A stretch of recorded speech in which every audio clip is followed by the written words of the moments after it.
quitter son ancienne vie, acheter un petit lopin de terre à la campagne et se lancer dans le maraîchage biologique. C'est le rêve de nombreux Français au parcours de vie très diversifié. Si l'aventure de la micro-ferme en bio séduit, elle est pourtant loin du long fleuve tranquille que beaucoup imaginent. C'est un métier qui est dur. Là, on a passé l'année dernière sous des grosses canicules. On est dans le sable. On est soumis aux aléas, donc c'est violent. Et sans ces aléas, ça reste un métier qui est compliqué. D'y aller comme ça parce qu'on a la foi, non. Je ne conseillerais pas. Même, il y a des personnes plus douées que d'autres, hein, je pense. Mais parce qu'il n'y a pas que le côté culturel, en fait, production. Il y a une grosse partie, et surtout au début, administratif et économique.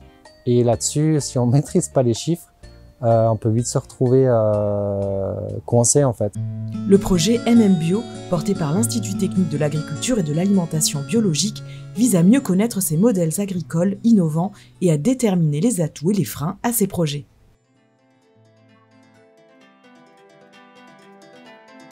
Pendant 3 ans, les partenaires du projet ont conduit des enquêtes auprès de 42 micro-fermes maraîchères bio françaises. Ils ont recueilli de nombreuses données et témoignages. Des expérimentations ont aussi été conduites pour évaluer les effets de pratiques agricoles spécifiques de ces systèmes. L'objectif, consolider et diffuser des repères techniques et économiques propres au maraîchage bio sur petite surface. Mais au fait, de quoi parle-t-on exactement ? Au sens du projet MM-Bio, les micro-fermes maraîchères sont des exploitations en maraîchage de 15 000 m² maximum, cultivées selon les règles du bio.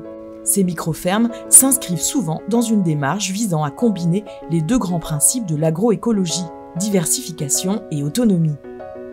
De par leur petite taille, elles cherchent à optimiser une production très diversifiée et à la valoriser en circuit court. Ces installations sont de véritables projets de vie à part entière, où la volonté de minimiser l'impact sur l'environnement est largement partagée. Elles ont de nombreux points communs, mais recourent aussi à des stratégies très diverses.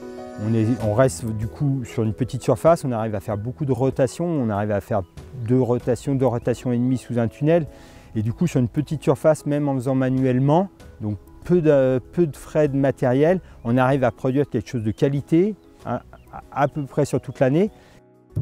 En moyenne, ces maraîchers cultivent 7000 m² de légumes, dont 1000 m² sous abri sous des environnements très différents. Les micro-fermes maraîchères sont des exploitations en maraîchage de 15 000 m² maximum, cultivées selon les règles du bio.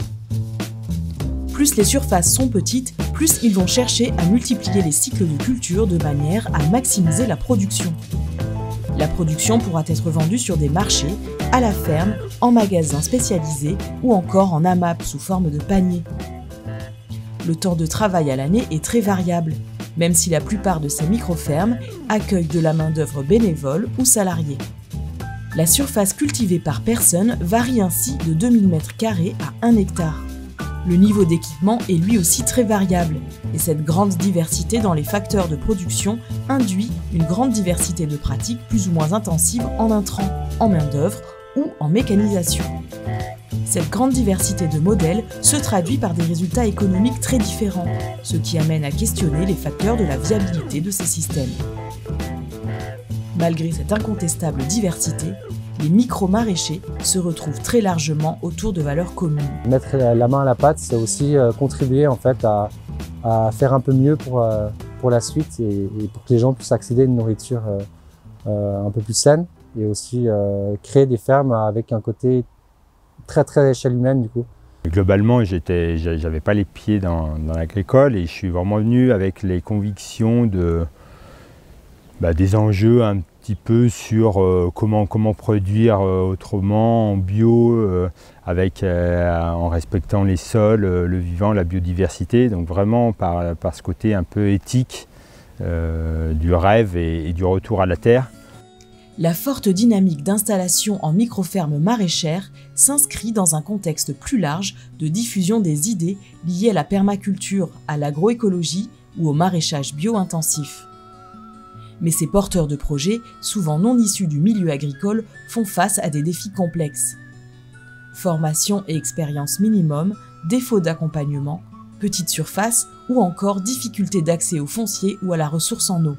Les parcours d'installation de ces micro-fermes sont semés d'embûches et de nombreux projets s'arrêtent après seulement quelques années d'existence. Mais d'autres parviennent à s'inscrire dans la durée en atteignant une forme de viabilité. À l'aide d'une méthodologie commune et grâce à l'implication des réseaux de conseil et de l'enseignement agricole, le projet MM-Bio, conduit par l'ITAB et ses partenaires, a pu dresser un panorama des micro-fermes maraîchères bio et de leurs conditions de réussite et de risque. Premier point fondamental, la formation au sens large. La plus courante s'appelle le BPREA. Et comme souvent dans le monde agricole, la création d'entreprises arrive peu de temps après la formation. Or, se construire une expérience solide avant l'installation est un atout majeur pour comprendre les choix techniques et commerciaux qui fonctionnent et pour éviter de reproduire des erreurs connues. Visites de ferme, woofing et expériences salariées permettent de confronter ces attentes à la réalité du métier et éviter ainsi les désillusions. Il y a aussi des trajectoires de ces maraîchers qui sont importantes, leur façon de s'être formés au départ, d'avoir été accompagnés avant d'entrer en maraîchage et aussi dans les premières années du maraîchage. En revenant en arrière, il faut quand même avoir un certain bagage quand même. Voilà. Autant aussi un peu intellectuel que pratique.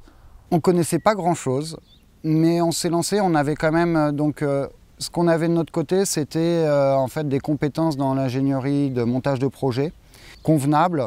Ce qui a été important pour nous, c'est d'aller visiter plein de fermes. Je dirais qu'aucune ferme nous a fait rêver, mais en tout cas, ça nous a permis de savoir ce dont on n'avait pas envie. Alors moi, la première année, j'en ai bien bavé. Je pense qu'il faut prendre de l'expérience. Moi, j'ai fait mes stages d'installation, puis je me suis vite lancé. Et je conseillerais quand même de faire quelques saisons chez des maraîchers pour qui ont des différentes techniques, hein, c'est-à-dire de ceux qui sont plutôt en type permaculture et très manuel, de voir ce que c'est de vraiment de mettre la main à la terre. Et puis... Quand projet de vie et projet professionnel s'imbriquent, le design du lieu de vie et donc de la micro-ferme sont importants. Mais il est tout autant fondamental d'adopter une vision pragmatique de la dimension économique en se posant des questions clés. Quels sont ces critères de qualité de vie au travail ? Quels sont les besoins en termes de temps et de revenus? Quelle production sur la ferme? Quels moyens de vente? Quelles compétences et dans quel territoire? Et là-dessus, du coup, on réfléchit beaucoup sur l'aménagement des parcelles, puisque du coup, on a peu de surface. Et on va un peu tout réfléchir de vraiment du design, entre guillemets, jusqu'à la commercialisation. Parce que du coup, petite surface, petite marge de manœuvre, de réussite. La recherche d'une terre qui accueillera ce projet peut se faire avec le soutien du réseau ou de diverses structures. Propriété et location du foncier ont leurs avantages et inconvénients. Il faudra bien sûr veiller au respect de certains critères favorables à l'activité et savoir évoluer en fonction du lieu d'installation. J'ai passé pas mal de temps, physiquement c'était compliqué, voilà, moralement aussi, parce que comme je disais, on essuie des plâtres et puis tout ne marche pas. Une fois installé, prendre le temps de construire son outil de production avant de commercialiser est un atout certain, afin de ne pas mener de front l'installation, la production et la commercialisation. C'est important, la première année, il ne faut pas la concevoir comme une année de grosse production, loin de là. Ça permet de se faire un peu la main, mais surtout en fait, de commencer à mettre en place en fait, toute l'infrastructure, l'outil de travail en fait. Le réseau d'accompagnement dont les GAB et les chambres d'agriculture sont là pour aider les futurs chefs d'entreprise dans toutes ces démarches. C'est un métier qui est prenant, chronophage, où il y a une charge mentale quand même assez conséquente. Et le fait d'avoir des réseaux et tout, ça permet de limiter ça ou de se rassurer des fois, de voir si on a des soucis, par exemple, je sais pas, avec des pucerons sur des cultures, voir que les autres finalement ont les mêmes problèmes et ça fait relativiser un peu les ennuis en fait. Investir dans un outil de production efficace est très important en phase d'installation. Il faut cependant veiller à maîtriser la charge de la dette et à garder une capacité d'investissement pour anticiper les évolutions à venir. On ne souhaitait pas, on ne savait pas où on allait non plus, donc on a investi progressivement, mais au départ on a commencé avec 35 000 €, nous a permis de commencer avec un système d'irrigation, un micro-tracteur et des serres, Et voilà, depuis, voilà, on a amélioré notre système. On ne produira jamais tout et il y aura toujours des manques, mais aller sur ce qui fonctionne et puis on peut aussi aller sur des demandes spécifiques de clients, mais ça se fait vraiment au fur et à mesure. Il faut au départ voilà, pas se perdre dans trop de dépenses, trop de charges qui enlèvent en fait ce plaisir du travail et se concentrer un peu sur le côté production qualité. On investira en priorité dans les voies de circulation, les abris, les réseaux d'eau et d'électricité, les locaux et dans l'agroéquipement. On pourra aussi décider pour certaines opérations de mutualiser le matériel, le travail ou bien de déléguer via des prestations. Cela implique de bien s'insérer dans le tissu socio-économique local et d'éviter du même coup un éventuel isolement. Sur une petite surface, en fait, on ne peut pas se permettre d'avoir un beau légume qu'on jette et du coup, là, la partie commandée d'avance, ça gagne vraiment en efficacité. Pour que le projet soit pérenne, il doit être rentable. C'est la stratégie de commercialisation qui doit guider la production et non l'inverse, car il s'agit bien de produire ce qui peut se vendre. Définir une stratégie de commercialisation est donc fondamental.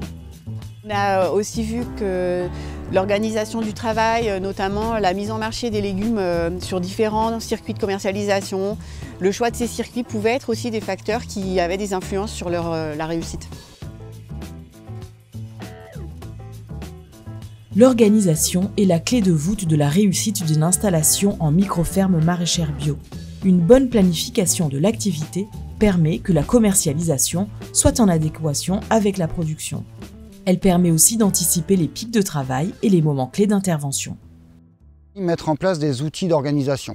Ça, c'est essentiel. Les maîtres mots un peu sur notre ferme, c'est l'efficacité. C'est essayer d'être le plus efficace possible. Et pour ça, en fait, voilà, il faut qu'en 40 heures semaine annualisées maximum, il faut qu'on arrive voilà, à réaliser la charge du travail qu'on s'est donné comme objectif, quoi. L'enjeu est de délimiter la charge mentale et physique en simplifiant la complexité. En analysant son système, on peut faire un bilan objectif en fin d'année des succès et des échecs de la campagne. Des outils efficaces d'organisation, de planification et de suivi existent et sont vivement conseillés. C'est juste en fait essentiel. Sans ces outils-là, on bosserait le week-end, on ne prendrait pas de vacances comme ça, je pense qu'on n'en vivrait pas aussi bien. S'installer en maraîchage bio sur petite surface, c'est bien. Se donner les moyens de le rester, c'est mieux. Avec l'expérience et une certaine maîtrise technique acquise, l'efficacité est accrue et le temps de travail peut diminuer. Les risques de surcharge mentale et de pénibilité physique ne doivent pas être sous-évalués. Une démarche d'amélioration continue de l'ergonomie sur la ferme favorisera la pérennisation de l'activité. Pour ma part, c'est un côté très rassurant. En fait, de tout mettre sur papier, déjà, je m'enlève voilà, d'avoir tout le temps des pensées, là, des petits bourdons là, dans la tête qui te disent quand on va faire la sieste, on fait la sieste. On ne pense pas à quelle mission je vais avoir après la sieste, elle est déjà définie. Bien se connaître, favoriser les activités qui ont du sens pour l'agriculteur et déléguer certains travaux sont des pistes importantes pour éviter le surmenage. Le maraîchage sur petite surface peut, sous certaines conditions, générer un revenu confortable. Mais c'est aussi une activité prenante physiquement et mentalement. Simplifier la complexité et ne pas faire d'économies sur l'ergonomie sont deux piliers de la réussite. La viabilité économique d'une micro-ferme maraîchère bio est à portée de main, même si le chemin pour y parvenir est loin d'être évident. Se connaître, se former, construire un projet cohérent avec soi et avec son territoire, veiller à sa santé et surtout mettre sur pied une organisation rigoureuse, telles sont les conditions favorables à la réussite d'un tel projet. Beaucoup de paramètres à prendre en compte en fait, et moi j'ai un peu l'habitude de dire que, comme ça a été dit là, c'est pas une micro-ferme maraîchère, c'est des micro-fermes, et c'est vrai qu'il y a une diversité de façons de faire qui est très grande. Parce que je voulais déjà moi voir ce que je veux aller là-dedans, et puis du coup ça s'est fait sur un hectare, et j'avais pas envie de m'agrandir, et j'ai toujours pas envie de m'agrandir d'ailleurs. Et puis de créer un peu sa recette personnelle avec toutes ces expériences. Ouais, c'est vraiment, je pense, important. C'est vraiment évoluer. Je trouve vraiment c'est un apprentissage de chaque année. Chaque année, on évolue en fonction de qu'est-ce qui a marché, où, comment, et on progresse là-dessus, quoi. Puis il y a une richesse, elle n'est pas forcément, elle est pas forcément financière, mais par contre, elle est humaine. C'est les réseaux, les gens qu'on rencontre, les clients avec qui on lie des amitiés. Le contact aussi avec moi qui venais plutôt de la ville quand même, le contact avec les éléments, avec la nature, avec le climat, etc. Ouais, pour moi ça aurait été une grande expérience en tout cas.